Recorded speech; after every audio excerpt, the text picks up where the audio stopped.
नमस्ते। आज हम बात करने वाले हैं मौर्य वंश के एक ऐसे सम्राट की जिनका नाम इतिहास के सबसे शक्तिशाली शासकों में गिना जाता है। सम्राट अशोक। उन्हें चक्रवर्ती सम्राट भी कहा जाता था, मतलब सम्राटों के भी सम्राट। तो चलिए आज उनकी कहानी को करीब से समझते हैं। अशोक के साम्राज्य का अंदाजा लगाना भी मुश्किल है। ये बहुत विशाल था। सोचिए, आज के अफगानिस्तान से लेकर बांग्लादेश तक और उत्तर में हिमालय की पहाड़ियों से लेकर दक्षिण तक पूरा भारतीय उपमहाद्वीप लगभग उनके शासन में था। ये उस समय का सबसे बड़ा भारतीय साम्राज्य था, इसमें कोई शक नहीं। तो सवाल ये उठता है कि इतने बड़े विजेता को दुनिया उनकी जीतों के लिए क्यों नहीं याद करती? उन्हें याद किया जाता है शांति के लिए। है ना ये अजीब बात? एक महान विजेता और पहचान शांति दूत की। यही वो पहेली है जो अशोक की कहानी को इतना खास, इतना असाधारण बनाती है। तो चलिए कहानी की शुरुआत से शुरू करते हैं। अशोक हमेशा से ऐसे नहीं थे।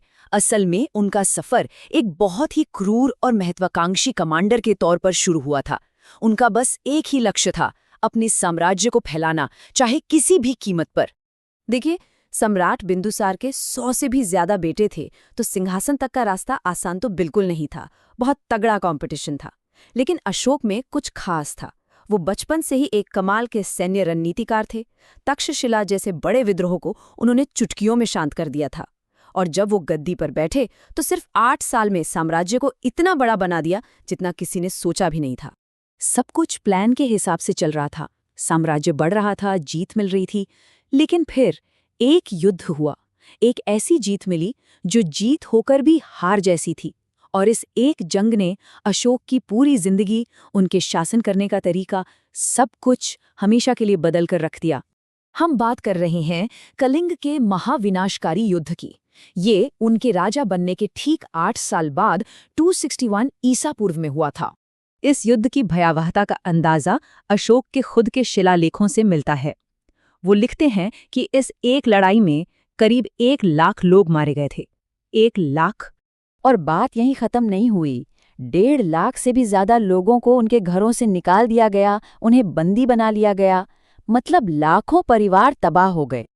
अब जरा सोचिए, इतने बड़ी जीत के बाद कोई भी राजा जश्न मनाता, लेकिन अशोक, वो ये सब अपनी आंखों से देखकर टूट गए। जश्न की जगह उनके मन में गहरा दुख और पछतावा भर गया। ये उनके लिए सिर्फ एक युद्ध नहीं था, ये एक बहुत बड़ा व्यक्तिगत संकट बन गया था। और इसी गहरे पछतावे की आग ने उन्हें एक नए रास्ते पर चलने के लिए मजबूर कर दिया। एक ऐसा रास्ता जो तलवार से नहीं, दिल से होके गुजरता था। उन्होंने शासन का एक नया फलसफा खोजना शुरू किया। फिर उनकी मुलाकात हुई बौद्ध भिक्षु उपगुप्त से और उन्होंने बौद्ध धर्म अपना लिया। यहीं से शुरुआत हुई अशोक की धम्म की नीति की।